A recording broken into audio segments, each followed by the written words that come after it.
Rio.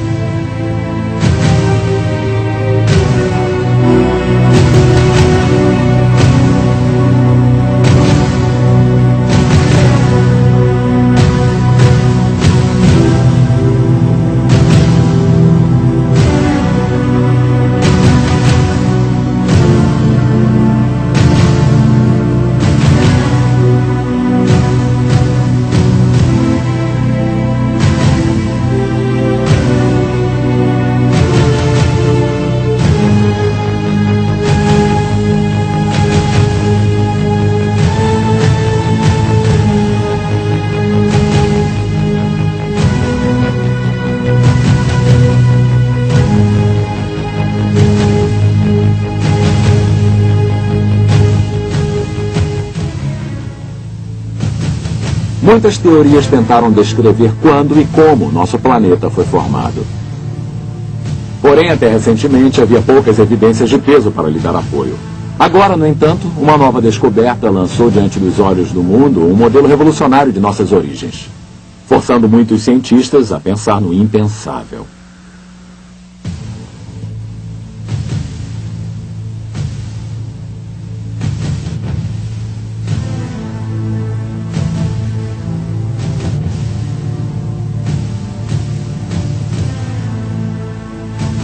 A evidência surpreendente e nova é encontrada nas profundezas da Terra, embaixo de camadas de rochas sedimentares em suas rochas primordiais, os granitos. Neles, pequenos pedacinhos de matéria radioativa são formados, o que os cientistas chamam de radiohalos. Eles deixaram vestígios reveladores, criando uma esfera descolorida ao redor deles. Os cientistas conseguem identificar precisamente que tipo de material ocasionou esses halos radioativos através da medição de seu tamanho. Um cientista americano, o Dr. Robert Gentry, examinou mais de 100 mil de tais fenômenos. O Dr. Gentry descobriu uma espécie de halo radioativo que não deveria existir. De fato, de acordo com todo o princípio básico da teoria evolutiva, não poderia estar lá. É impossível. Porém, após anos de experiências e de testes, agora não restam dúvidas. Eu identifiquei radiohalos de polônio nos granitos da base da Terra. Na América, Canadá, na Escandinávia, na Europa, na Rússia, no Japão e em Madagascar. Isso é extraordinário, porque esses isótopos de polônio possuem uma existência fugaz. Uma vez eu identifiquei a ocorrência de polônio-218 por alguns minutos, antes que se decompusesse em outro elemento. E apesar disso, esse elemento radioativo deixou marcado seu halo identificador no granito sólido, principalmente nessas amostras das White Mountains em New Hampshire e de Eiji, no Japão. No granito, os halos são encontrados nesse mineral escuro chamado mica. A mica precisa ser cortada bem fina ou retirada com uma fita adesiva, então colocada numa placa de vidro antes que os halos possam ser observados.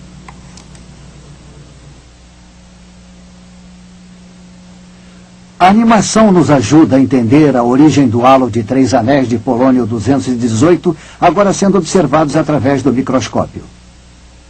Os 3 padrões em forma de raios que saem do minúsculo centro representam 3 partículas de núcleo de energia diferentes que sucessivamente saíram de 3 diferentes isótopos de polônio encaixados no minúsculo centro.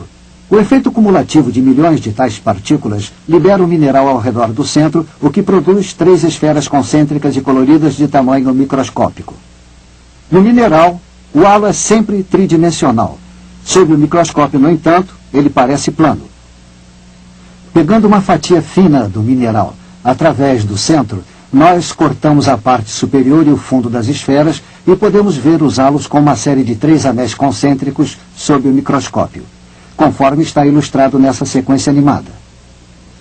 De acordo com todas as teorias científicas atuais, os granitos, tais como esta amostra de Price Peak no Colorado, são originários de um estado derretido da matéria, resfriado, cristalizado e endurecido por milhões de anos.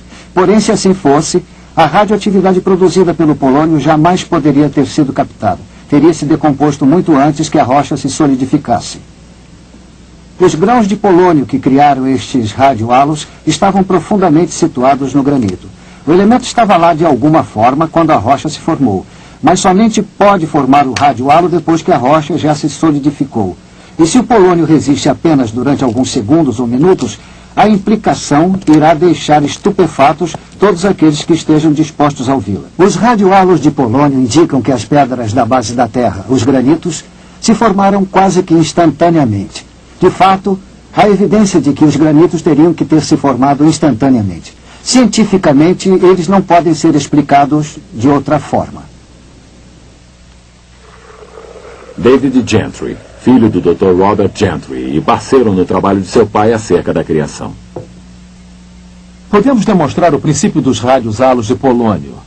Imaginem que esta pastilha de Alka-Seltzer seja uma partícula de polônio e este copo d'água seja um pedaço de granito liquefeito. Eu jogo a pastilha e ela começa a efervescer. Pensem nessas bolhas como a radiação liberada por aquele polônio engastado no granito. A efervescência irá desaparecer em cerca de 30 segundos e só teremos um copo d'água ligeiramente toldada. Bem, só há uma maneira de podermos preservar tais bolhas conforme estão. Podemos colocar o copo d'água no congelador. A água, é claro, iria se solidificar após um tempo. Isso é algo similar ao que a teoria evolutiva sugere, que a rocha derretida lentamente se resfria para formar o granito. Mas como já devem ter imaginado, congelado este copo de Alka-Seltzer não adiantaria nada. As bolhas terão desaparecido muito antes da água se transformar em gelo. E isso seria o que teria acontecido à radiação de polônio se o granito tivesse se resfriado. Teria desaparecido muito antes que qualquer radiohalo pudesse ficar impresso na rocha sólida. Se eu lhes mostrar um copo d'água congelada com toda a efervescência da pastilha ainda intacta assim, saberão que algo aconteceu para congelar instantaneamente a água. Nesse caso, nós a congelamos instantaneamente dando uma pausa no videotape. Da mesma forma, se olharmos para o radiohalo demonstrado de forma irrefutável como sendo produzido por um certo tipo de polônio, nós podemos saber que o granito a seu redor teria que ter sido formado instantaneamente. As implicações são incríveis. Se o Dr. Robert Gentry estiver correto, todas as hipóteses evolucionistas acerca da Terra ter sido formada ao longo de milhões ou bilhões de anos estão erradas. E o relato de Gênesis sobre a criação da Terra é corroborado. Mas estaria certo o Dr. Gentry? Seria ele um cientista solitário conduzindo sua pesquisa isoladamente? Se seus resultados experimentais fossem trazidos à baila, outros cientistas seriam capazes de refutá-los rapidamente? Para dizer a verdade, o Dr. Gentry conduziu grande parte de sua pesquisa sobre radiohalos no Laboratório Nacional Oak Ridge, no Tennessee.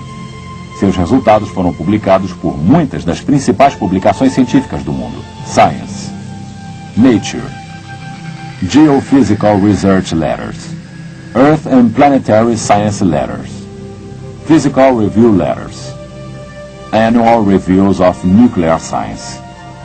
Artigos que aparecem em tais publicações estão sujeitos ao exame dos colegas, ou seja, outros cientistas do mesmo campo examinam cuidadosamente as evidências apresentadas e a experimentação utilizada para ver se houve algum erro nos dados.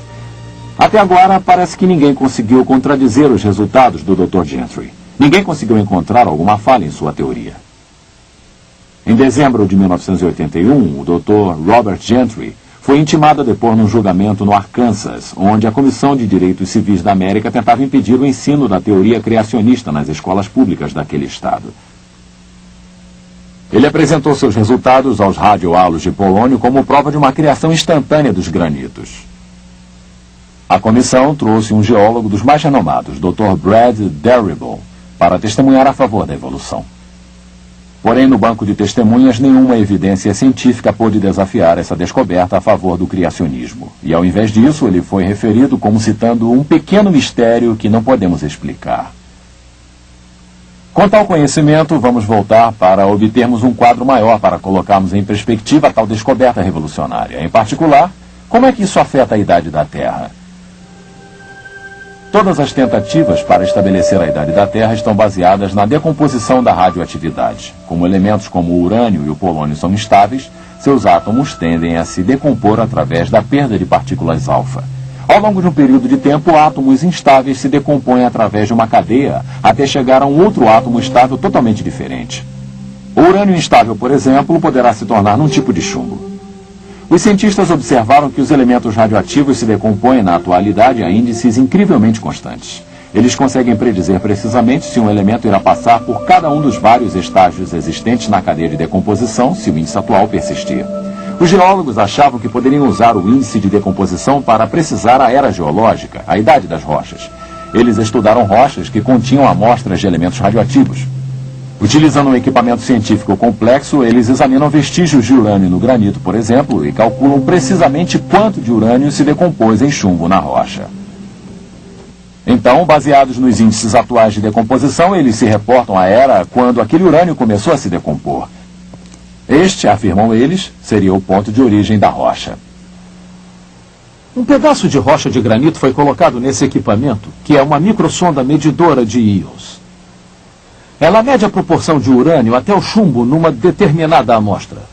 Imaginando o processo de decomposição atual seguindo ao contrário, teorias convencionais sobre a idade da Terra nos dizem que esta rocha aqui na máquina tem 1 bilhão de anos de idade. A questão é, estariam essas teorias corretas? As técnicas para precisar a idade se baseiam no mesmo princípio. Os índices atuais de decomposição radioativa, que são constantes, são usados para computar o que os cientistas imaginam ter acontecido no passado. E isso envolve uma premissa.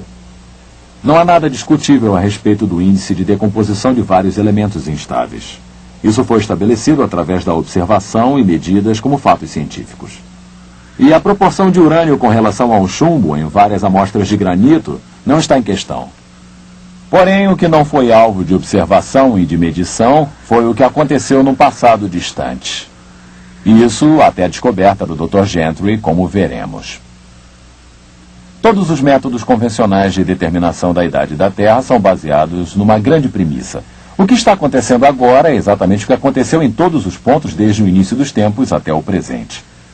Este é conhecido como sendo o princípio uniformitarista, que diz que a lei natural pode explicar tudo e que nenhum milagre feito por Deus jamais ocorreu. Outra ilustração pode nos ajudar a compreender como isso se relaciona à idade